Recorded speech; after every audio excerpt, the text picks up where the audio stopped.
세계 최고의 수학 천재들이 모인 MIT에서 단 15살의 한국 소녀가 벌인 놀라운 사건. 계산기 없이 공식도 없이 머릿속으로 풀어낸 문제는 MIT 수석 졸업생들도 손대지 못했던 대학원 수학. 이 이야기는 상상도 못한 방식으로 세계를 뒤흔든 단 한 명의 소녀에 관한 이야기입니다. 다연아, 긴장 풀어. 아빠가 제 어깨를 두드리셨죠.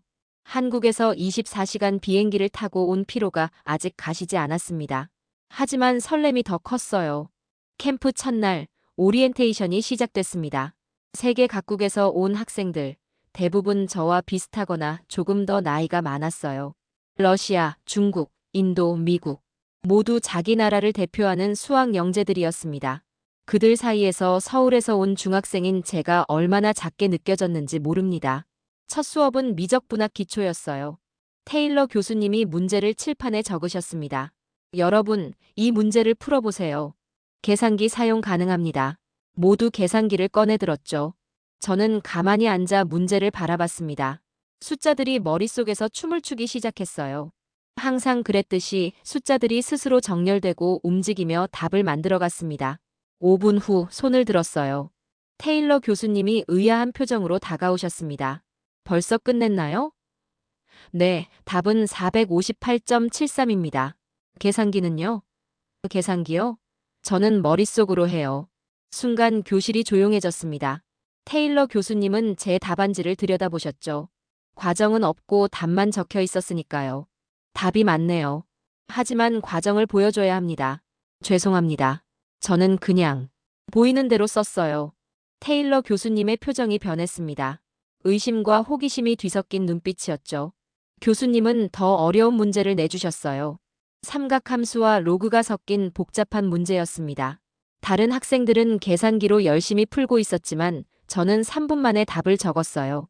이번에도 맞았습니다. 테일러 교수님의 목소리가 떨렸습니다. 이건 놀랍군요. 그날 저녁 교수님들이 모여 이야기하는 소리가 들렸어요. 한국에서 온 소녀, 계산기 없이 모든 문제를 풀었대. 말도 안 돼, 확인해 봐야겠어. 내일 내 수업에서 지켜보자.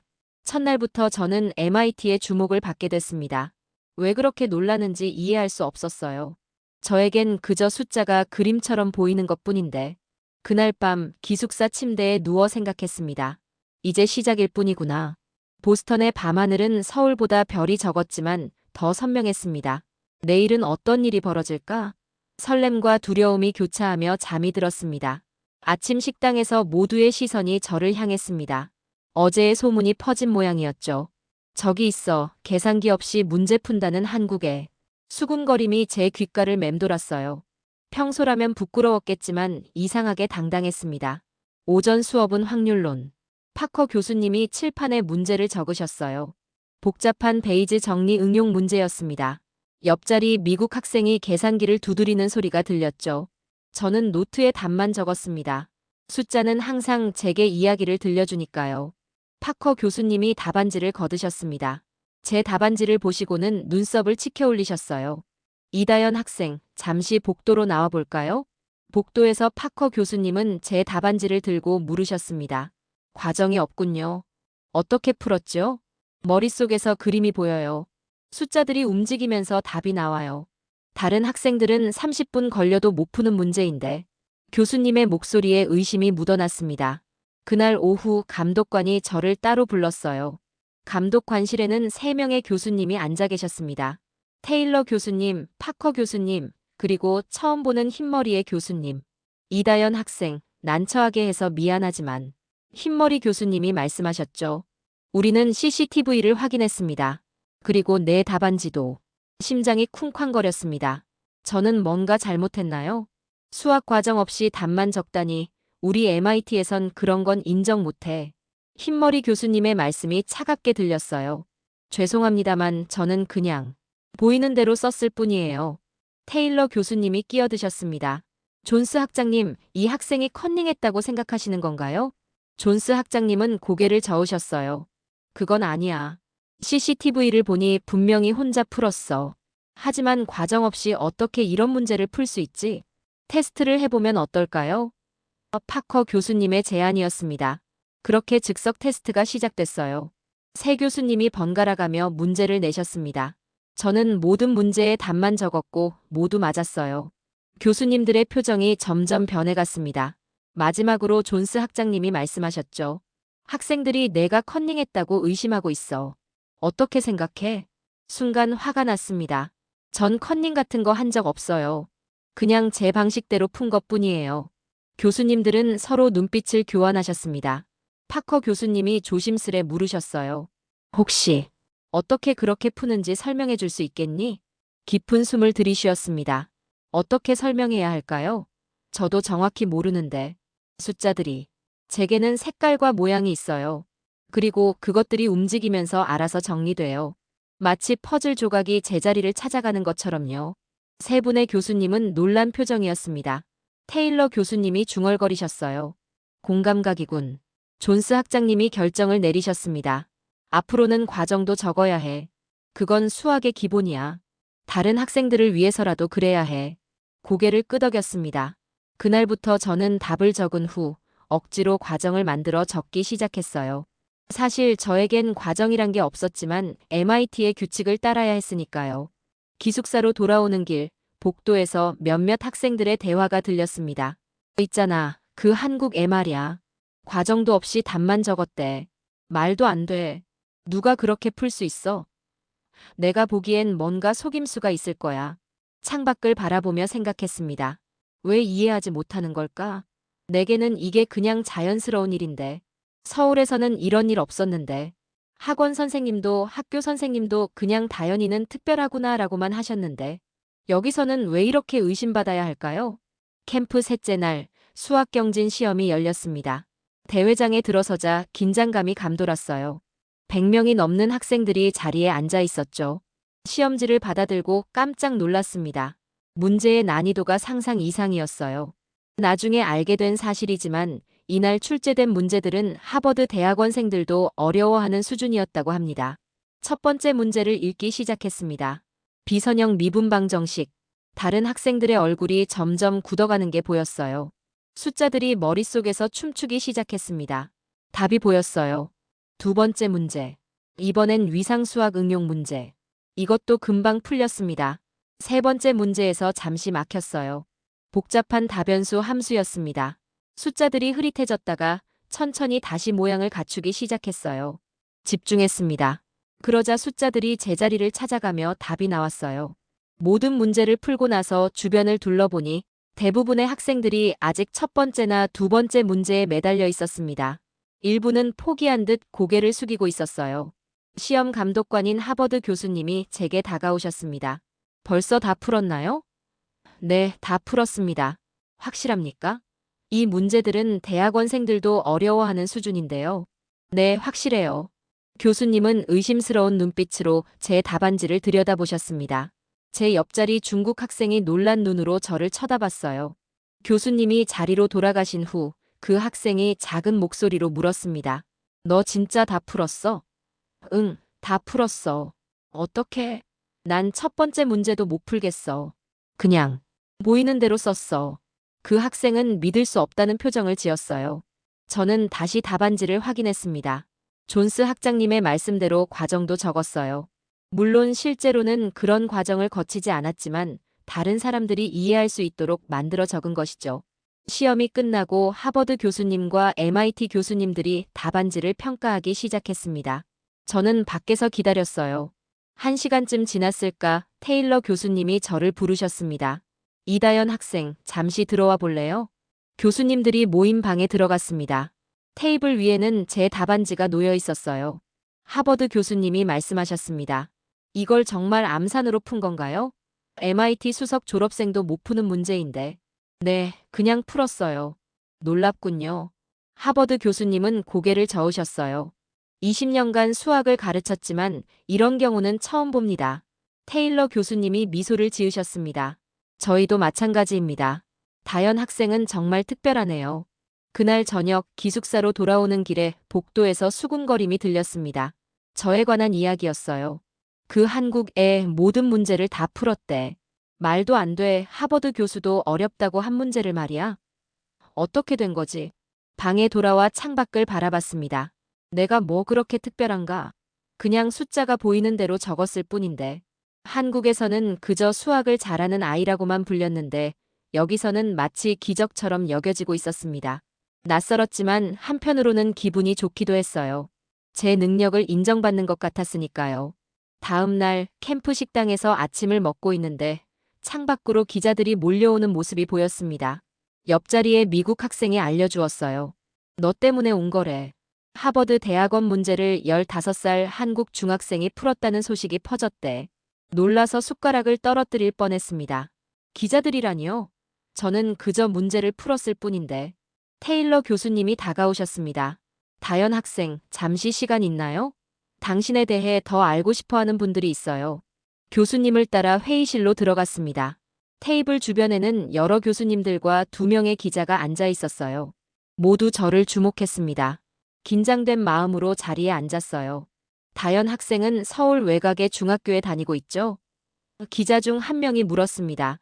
네, 서울 근교 중학교 3학년이에요. 특별한 영재 교육을 받았나요? 아니요, 그냥 일반 학교에 다녀요. 학원은요? 한국 학생들은 보통 많은 학원에 다닌다고 알고 있는데요. 수학 학원은 초등학교 때 잠깐 다녔어요. 너무 쉬워서 금방 그만뒀죠. 기자들이 놀란 표정을 지었습니다. 존스 학장님이 물으셨어요. 그럼 다연 학생은 어떻게 공부했나요? 잠시 생각했습니다. 저는 특별히 공부라고 할 만한 것을 한 적이 없었거든요. 그냥 혼자 계산하며 놀았어요. 숫자 암기 게임도 자주 했고요. 숫자 암기 게임이요? 파커 교수님이 궁금해하셨습니다. 네, 책에 있는 숫자들을 외우는 거예요. 전화번호부 같은 것도 외웠어요. 재미있거든요. 다들 놀란 표정이었습니다. 기자 한 명이 또 질문했어요. 한국엔 다연 학생 같은 학생이 많은가요? 글쎄요, 잘 모르겠습니다. 제 주변엔 없었어요. 존스 학장님이 고개를 끄덕이셨습니다. 다연 학생의 능력은 선천적인 것 같군요. 숫자에 대한 특별한 감각이 있는 것 같아요. 회의가 끝나고 나오는데 복도에서 다른 학생들이 저를 쳐다보고 있었습니다. 이제는 모두가 저를 알아보는 것 같았어요. 이상한 기분이었습니다. 그날 오후 기숙사 방에서 아빠와 통화했습니다. 이곳에서 있었던 일들을 이야기해 드렸어요. 아빠, 내가 이상한가 봐요. 여기 사람들은 내가 문제 푸는 방식에 놀라워해요. 다연아, 내가 이상한 게 아니라 특별한 거야. 어릴 때부터 그랬잖니. 숫자를 보면 그림처럼 보인다고 했었지. 근데 여기 사람들은 이해를 못해요. 과정 없이 답만 적는다고 의심해요. 세상에는 다양한 사고방식이 있어.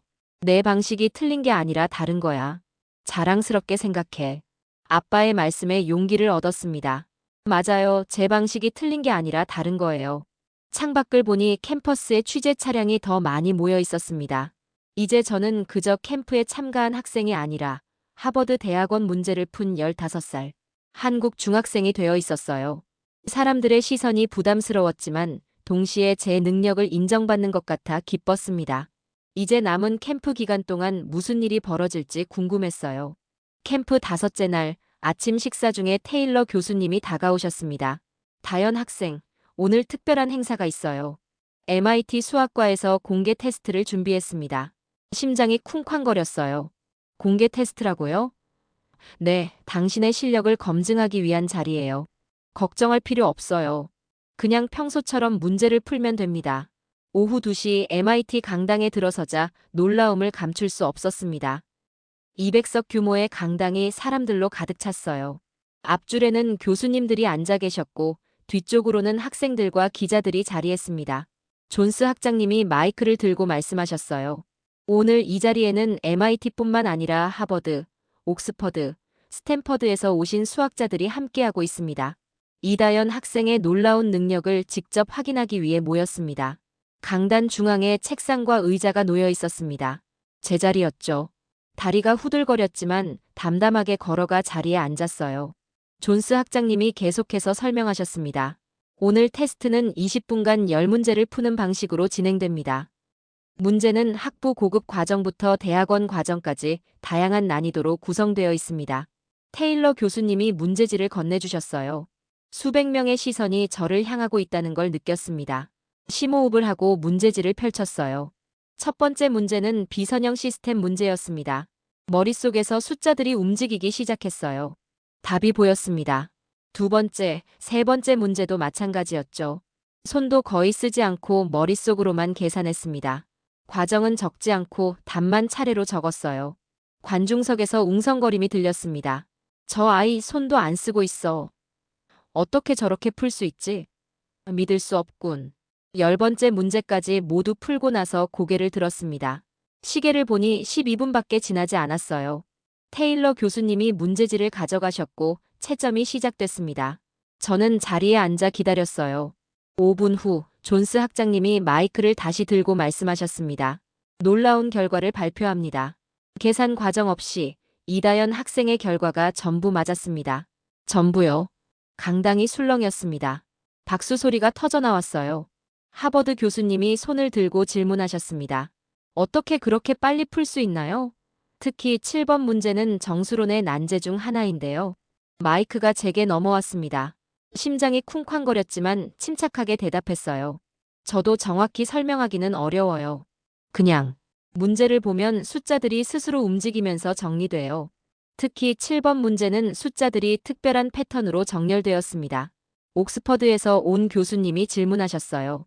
그 패턴을 설명할 수 있나요?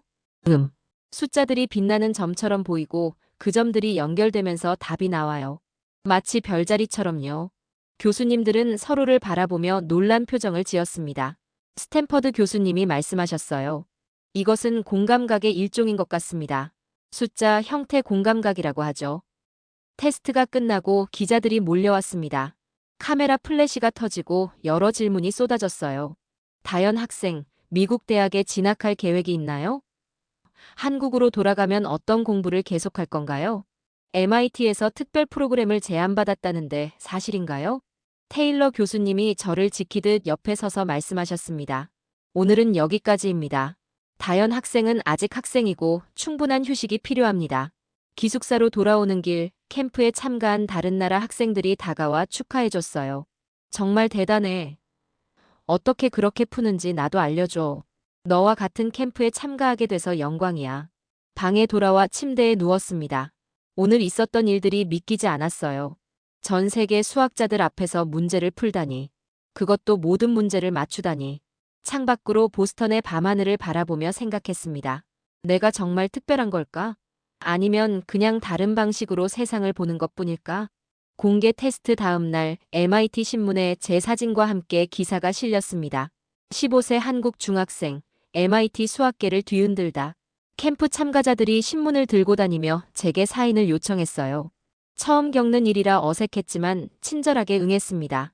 오전에는 특별 세미나가 열렸어요. 주제는 수학적 직관과 공감각이었습니다. 저도 패널로 참여하게 됐죠. 강당에 들어서자 많은 사람들이 앉아 있었습니다. 테일러 교수님이 세미나를 시작하셨어요. 오늘은 매우 특별한 주제로 이야기를 나누려 합니다. 이다연 학생의 놀라운 능력을 통해 우리는 수학적 사고의 다양성에 대해 생각해 볼 기회를 갖게 됐습니다. 첫 번째 발표자는 신경과학자였습니다. 공감각은 한 감각 자극이 다른 감각으로 경험되는 현상입니다. 다연 학생처럼 숫자의 색이나 형태를 보는 사람들이 있습니다. 이는 매우 드문 능력이죠. 두 번째 발표자는 인지심리학자였어요. 역사적으로 위대한 수학자들 중에도 공감각을 가진 사람들이 있었습니다. 오일러, 라마누잔 같은 수학자들이 수학적 직관에 크게 의존했다는 기록이 있죠. 마지막으로 제가 발표할 차례였습니다. 마이크 앞에 서니 긴장됐어요. 심호흡을 하고 말하기 시작했습니다. 저는 숫자를 볼 때마다 특별한 형태로 보게 돼요. 어릴 때부터 그랬어요.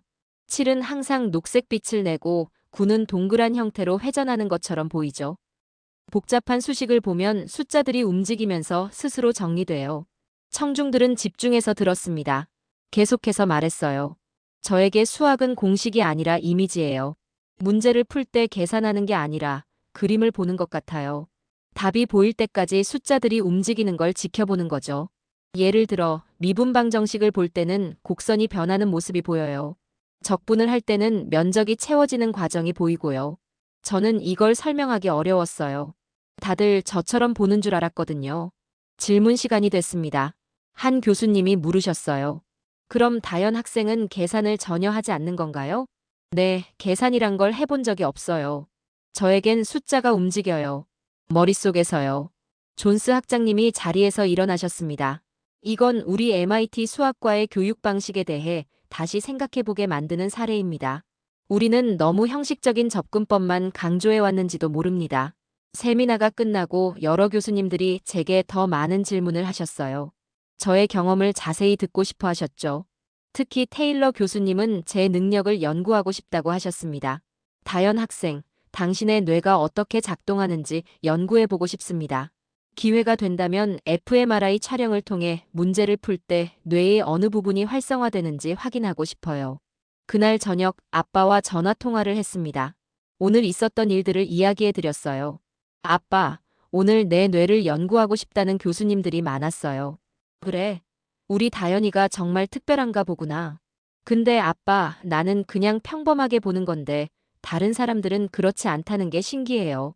다연아, 사람마다 세상을 보는 방식이 달라. 내가 가진 재능은 정말 특별한 거야. 통화를 마치고 창밖을 바라봤습니다. 캠퍼스의 불빛이 아름다웠어요. 내일은 또 어떤 일이 기다리고 있을까? 기대와 설렘으로 잠이 쉽게 오지 않았습니다. 세미나 이후 캠프 분위기가 미묘하게 변했습니다. 일부 교수님들 사이에서 의견 충돌이 있었다는 소문이 돌았어요. 아침 식사 중에 테일러 교수님이 제게 다가오셨습니다. 다연 학생, 오늘 오후에 특별 회의가 있어요. 일부 교수님들이 당신의 방식에 대해 이야기하고 싶어 합니다. 무슨 일이 있나요? 걱정하지 마세요. 그냥 학문적 토론일 뿐입니다. 오후 회의실에 들어서자 긴장감이 감돌았습니다. 한쪽에는 테일러 교수님과 파커 교수님이, 다른 쪽에는 처음 보는 교수님들이 앉아 계셨어요. 존스 학장님이 가운데서 중재하는 듯 했습니다. 자, 이제 시작하겠습니다. 존스 학장님이 말씀하셨어요. 버트 교수님, 의견을 말씀해 주시겠습니까? 버트 교수님이라는 분이 자리에서 일어나셨습니다. 나이가 지긋하신 분이었어요. 나는 이다연 학생의 능력을 인정합니다. 정말 놀랍죠. 하지만 이것을 진짜 수학이라고 부를 수 있을까요? 수학은 증명과 논리적 사고가 핵심입니다. 직관만으로는 불충분합니다. 테일러 교수님이 반박하셨어요. 버트, 당신도 알다시피 수학의 역사는 직관과 논리의 조화였습니다. 가우스, 오일러, 라마누잔. 그들 모두 강력한 직관을 가졌습니다. 버트 교수님이 고개를 저으셨어요. 하지만 그들은 모두 자신의 직관을 논리적 증명으로 뒷받침했습니다. 답만 맞는다고 해서 그것이 수학적 이해를 의미하지는 않습니다. 두 교수님 사이에 열띤 논쟁이 이어졌습니다. 저는 그저 앉아서 듣고만 있었어요. 다른 교수님들도 각자의 의견을 내놓았습니다. 어떤 분들은 제 능력이 놀랍다고 했고, 또 어떤 분들은 과정 없는 결과는 의미가 없다고 주장하셨죠. 마침내 존스 학장님이 제게 물으셨습니다. 다연 학생, 당신의 생각은 어떤가요? 모든 시선이 저를 향했습니다. 잠시 생각한 후 말했어요. 저는 수학이 한 가지 방식으로만 이해되어야 한다고 생각하지 않아요. 정답은 하나지만 그곳에 도달하는 방식은 많을 수 있다고 생각합니다. 제 방식이 남들과 다르다고 해서 틀린 건 아니잖아요. 회의실이 조용해졌습니다. 버트 교수님을 포함한 몇몇 교수님들이 놀란 표정을 지으셨어요. 테일러 교수님은 미소를 지으셨습니다. 존스 학장님이 일어나셨어요. 다연 학생 말이 맞습니다. 우리는 너무 한 가지 틀에 갇혀 있었는지도 모릅니다. 다양한 사고방식을 수용하는 것, 그것이 진정한 학문의 자세가 아닐까요? 버트 교수님도 마침내 고개를 끄덕이셨습니다. 당신 말이 일리가, 다연 학생. 나는 오랫동안 한 가지 방식만을 고집해왔군요. 당신에게 배울 점이 있습니다. 회의가 끝난 후 존스 학장님이 저를 따로 불러 놀라운 제안을 하셨어요. 다연 학생, MIT에서 특례 장학 프로그램을 제안하고 싶습니다. 당신의 능력을 더 발전시키고 우리도 당신에게서 배울 수 있는 기회가 될 것입니다. 깜짝 놀랐습니다. 정말인가요? 하지만 저는 아직 중학생인데요. 그렇습니다.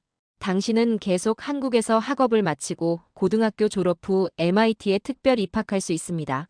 그때까지 온라인으로 MIT 수업에 참여할 수도 있고요. 그날 저녁 기숙사로 돌아와 아빠에게 전화했습니다. 학장님의 제안을 말씀드렸더니 아빠도 놀라셨어요. 다연아, 정말 대단하구나. MIT가 특례 장학생으로 받아준다니. 아빠, 저 어떻게 해야 할까요? 그건 내가 결정할 일이야. 하지만 정말 큰 기회인 것 같구나. 캠프가 끝나갈 무렵 MIT 수학과 전체가 저의 사례를 통해 변화하기 시작했습니다. 수학적 직관 개발 프로그램이 새롭게 기획되었고 학생들의 다양한 사고방식을 존중하는 분위기가 형성됐어요. 마치 MIT가 한 명의 중학생에게 굴복한 것 같았습니다. 캠프 마지막 날 수료식이 열렸습니다. 존스 학장님이 단상에 올라 말씀하셨어요. 이번 캠프는 매우 특별했습니다. 특히 이다연 학생을 통해 우리 모두가 깊은 깨달음을 얻었습니다. 수학은 단순한 공식과 규칙이 아니라 세상을 바라보는 다양한 그리고 더 창의적인 방식일 수 있다는 것을요. 수료증을 받으러 단상에 올랐을 때 모든 참가자들이 기립박수를 쳤습니다. 부끄러웠지만 한편으로는 뿌듯했어요. 제가 정말 무언가 의미 있는 일을 했구나 싶었습니다. 수료식 후 테일러 교수님이 다가오셨어요. 다연 학생, 좋은 소식이 있습니다. MIT 수학학회에서 당신의 사고방식을 반영한 교육 앱을 개발하기로 했어요. 숫자 시각화라는 앱인데 다른 학생들도 숫자를 이미지로 경험할 수 있도록 돕는 프로그램이죠. 정말요? 제가 뭐라도 도울 수 있을까요? 물론이죠. 당신이 어떻게 숫자를 보는지 자세히 설명해주면 큰 도움이 될 거예요. 그리고 또 다른 놀라운 소식이 있었습니다. PBS에서 저에 관한 다큐멘터리를 제작하기로 했다는 거예요. 숫자를 보는 소녀라는 제목으로 제 이야기를 전 세계에 알리고 싶다고 했습니다. 한국으로 돌아가는 비행기 안에서 지난 2주간의 일들을 돌아봤습니다. MIT 캠프에 참가했을 뿐인데 제 인생이 완전히 바뀌어 버렸어요. 특례 장학생 제안, 다큐멘터리 제작, 교육 앱 개발. 모든 게 꿈만 같았습니다. 서울에 도착했을 때 놀랍게도 한국 기자들이 공항에서 저를 기다리고 있었어요. 이다연 학생, MIT를 뒤흔든 소감이 어떠세요?